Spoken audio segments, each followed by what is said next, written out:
তোমাদের জন্য একটা নতুন রেসিপি নিয়ে চলে এসেছি। তোমরা কে কে দুধ কচু খাও বা খেয়েছো আমাকে একটু কমেন্টে জানাবে। আর প্লিজ আমার চ্যানেলটা যারা দেখছো ভিডিওটা পুরোটা দেখবে, আর যারা নতুন আমার চ্যানেলটাকে সাবস্ক্রাইব করে দেবে। তা হয়, চলো তোমরা দেখো।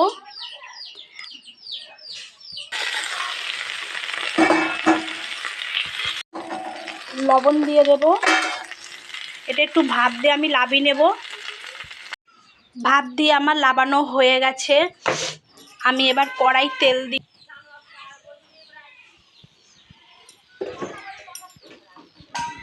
জিরে বাটা, আদা বাটা আর রসুন বাটা দিয়ে দেব, আর লঙ্কা।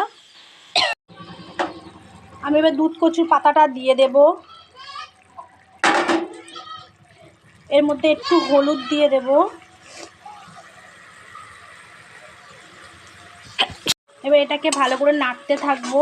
এইভাবে করে খেয়ে দেখবে, খুব ভালো লাগে। যাদের সর্দির ধাত বা যাদের ঠান্ডা লেগে থাকে 12 মাস, এইভাবে করে খেলে তাদের ওষুধ খেতে লাগবে না। একবার খেলে যেন বারবার খেতে ইচ্ছা করবে করে। এটাকে এইভাবে নাড়তে থাকবো।